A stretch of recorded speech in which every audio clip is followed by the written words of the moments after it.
السلام علیکم میرے پیارے عزیز دوستوں، بہنوں اور بھائیوں۔ آج جو میں آپ لوگوں کے لیے ویڈیو لے کر آیا ہوں، یہ ویڈیو بہت ہی انٹرسٹنگ اور بہت ہی زبردست ہے۔ اور ویڈیو کا آپ نے تھمبنیل تو پڑھ ہی لیا ہوگا کہ کسی کو بھی منافق کہنا، کسی کو مشرک کہنا کیسا ہے۔ میرے پیارے عزیز دوستوں، بہنوں اور بھائیوں، یہ جو قاری صاحب ہے نا، ان قاری صاحب کا نام ہے قاری عدنان ساجد۔ ان کی ویڈیو میں آپ لوگوں کو دکھا رہا ہوں ریفرنس کے طور پہ۔ انہوں نے کہا ہے کہ کسی کو کافر اور مشرک یا جہنمی آپ نہیں کہہ سکتے، یہ انہوں نے کہا ہے۔ تو میں چاہتا ہوں کہ آئیں سب سے پہلے ہم مل کے یہ ویڈیو دیکھتے ہیں، پھر ہم بات کریں گے۔ یہ دیکھیں، میں نے کہہ دیا فلاں بریلوی جہنمی ہے، مثال کے طور پر یہ جہنم، یہ جنت، یہ کفر، یہ منافق۔ کوئی مسلمان کسی کو منافق نہیں کہہ سکتا، اگرچہ اس نے وہ سارے منافقت والے عیوب اس کے اندر دیکھ لیے ہیں، پھر بھی نہیں کہہ سکتا کہ عدنان ساجد منافق ہے نام لے کے۔ کوئی بندہ کسی کو کافر نہیں کہہ سکتا، ایک مسلمان دوسرے مسلمان کو کسی برے اعمال کی وجہ سے، اور کوئی مسلمان کسی دوسرے مسلمان کو جنتی نہیں کہہ سکتا۔ اسلام روکتا ہے، اسلام نے اس حد تک کنٹرول کیا ہے۔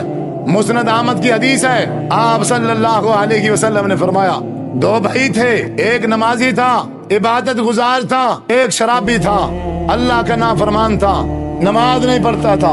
حالت یہ ہوئی ایک دن نمازی نماز میں مصروف ہے، دوسرا شراب پی کے اپنی شراب کی مستی میں شور کر رہا ہے، وہ نمازی اس کے شور کی وجہ سے پریشان ہو رہا ہے، ڈسٹرب ہو رہا ہے، صحیح معنی میں اسے نماز نہیں پڑھی جا رہی۔ سلام پھیرتے ہی نمازی نے کہا، اوے جاؤ، تم اتنے بدبخت ہو گئے ہو، تمہیں اتنا لحاظ نہیں آتا، ایک نہ نماز پڑھتے ہو، اگر کوئی نماز پڑھ رہا ہو اسے نماز ہی نہیں پڑھنے دیتے ہو، اوے جا، تو اتنا بدبخت ہے کہ تجھے اللہ تعالیٰ معاف نہیں کرے گا۔ کیا کہہ دیا کہ تجھے اللہ تعالیٰ معاف نہیں کرے گا، نمازی نے کہا۔ حضور فرماتے ہیں، اللہ تبارک و تعالیٰ نے فرمایا، اے نمازی، تجھے کس نے کہا ہے کہ میں اس کو معاف نہیں کروں گا؟ تجھے کس نے کہا ہے؟ اب سن لے، میں نے اس کو معاف کر دیا ہے اور تجھے معاف نہیں کیا۔ یہ چاروں چیزیں کس کے پاس ہیں؟ اللہ تعالیٰ نے اپنے پاس رکھی ہیں۔ یہ قرآن کافر کہے گا جس کو کہنا ہوگا، حضور صلی اللہ علیہ وسلم کا فرمان کافر کہے گا جس کو کہنا ہوگا۔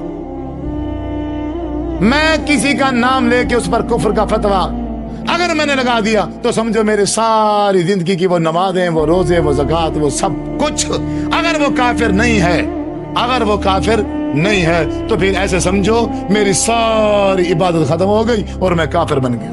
دیکھا میرے پیارے عزیز دوستوں، بہنوں اور بھائیوں، قاری عدنان ساجد صاحب نے کتنی زبردست اگزامپل دے کر اور کتنی خوبصورت حدیث بیان کر کے ہمارا یہ کنسیپٹ کلیئر کیا ہے کہ ہم کسی کو بھی جہنمی، مشرک اور منافق نہیں کہہ سکتے۔ اگر ہمیں یہ پتہ کرانا ہی ہے کہ کون جہنمی ہے، کون جنتی ہے، کون مشرک ہے، تو اس کا پتہ ہمیں قرآن مجید دے گا، اللہ تعالیٰ کا پیغام دے گا ہمیں کہ کون مشرک ہے، کون جہنمی ہے اور کون منافق ہے۔